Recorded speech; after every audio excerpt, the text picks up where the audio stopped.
Without a single shot fired and with barely a slap on the wrist from the rest of the world, the Kremlin is a step closer to successfully redrawing the map of Eastern Europe following Crimea's overwhelming vote to join Russia. The vote was never in doubt. Nearly 96% voted to split from Ukraine. This morning, Crimea's parliament declared the region an independent state, and Russian President Putin will discuss the vote in an address to parliament tomorrow. Now, despite the fact that Russia seems poised to annex Crimea, the U.S. still insists it's illegal. Everything the Russians have done this far has been in violation of international law and bad for peace and stability in the region and bad for the Russians. And President Putin has a choice about what he's going to do here. Is he going to continue to further isolate himself, further hurt his economy, further diminish Russian influence in the world, or is he going to do the right thing? Both the U.S. and the European Union are expected to announce new sanctions against Russia shortly, including asset freezes and travel bans. On Sunday, President Obama spoke with Vladimir Putin by phone and warned him that Russia will pay for its actions. But Republicans say the White House is still playing catch-up. Take a listen. The United States of America, first of all, has to have a fundamental reassessment of our relationship with Vladimir Putin. No more reset buttons, no more tell Vladimir I'll be more flexible. Treat him for what he is. The fear now is that Crimea may just be Putin's first step. Crimea's deputy prime minister told NBC News that eastern Ukraine may be the next to break off. And in a phone call with his Russian counterpart, Secretary of State John Kerry expressed concern that Moscow is provoking unrest on the border.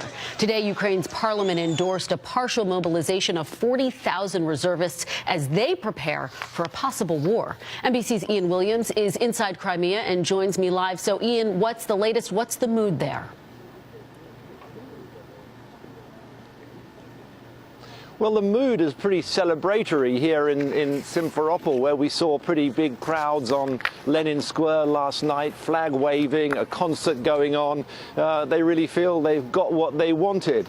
Parliament this morning behind me following up that vote by declaring themselves an independent, autonomous state, at the same time saying they were formally applying to Moscow to join the Russian Federation.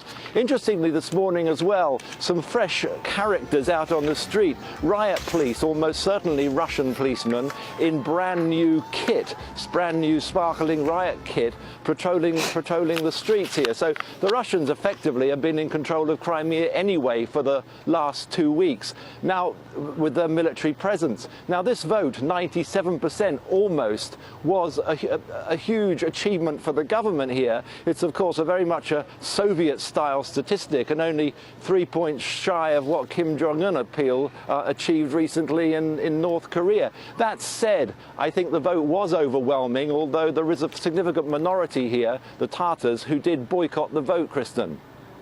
All right, Ian, thank you for that report. Russia's foreign ministry is calling for the creation of an international support group to mediate the crisis in Ukraine, including the adoption of a new constitution. NBC's Jim Maceda is live in Moscow with the latest. And Jim, is there a sense that Crimea is really just the tip of the iceberg here? Well, yes, there is a sense that it's the tip of the iceberg among some of the Russian population, but they're seeing this in an extremely positive way. There's a reliable poll that came out today, Kristen, suggesting that 79% of Russians believe that Crimea should become Russian. And that other parts of Ukraine should become Russian. But Russian media is focusing now on that strong support for Russian Crimea in those restive parts of eastern Ukraine, suggesting that other pro-Russian regions like Donetsk now want their own referendums, and that could snowball.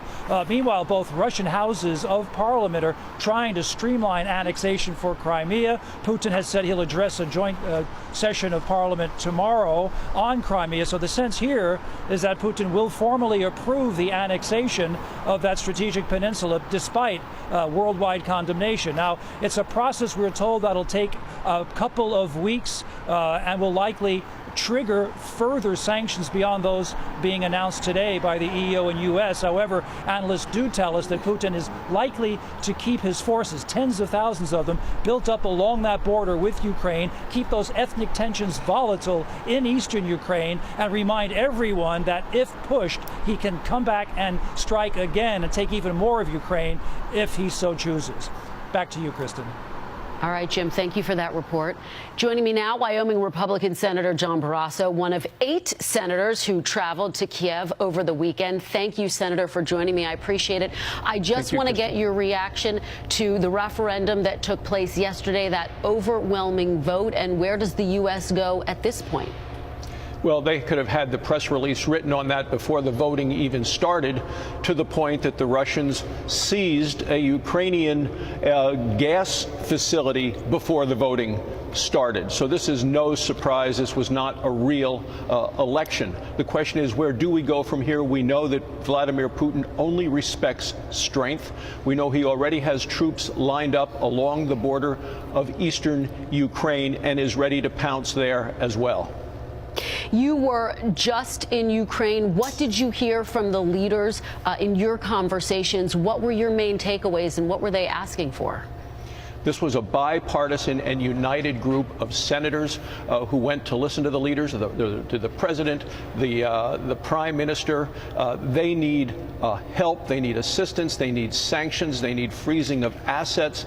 Their military is quite hollowed out because the former leader was really a puppet for Putin. So as the prime minister told me, that what they have in their military, nothing flies, nothing shoots, nothing works. They're going to need assistance all around, and they're going to need a world community to show strength against Putin, who only recognizes strength. And I believe he doesn't know what he is going to do yet. I believe he is calculating the credibility of his opponents on a daily basis. And Senator Barrasso, I want to pick up on the point that you just raised about sanctions. We anticipate that the U.S., its European partners, will be announcing sanctions as early as today and potentially against individuals. Is that enough, or do the sanctions need to have a bigger bite? Do they need to be targeted at banks, for example? Do they need to be targeted at Putin himself? Well, all of the above. It really needs to be targeted at the Russian economy. We know that over half of the money they have comes from selling energy.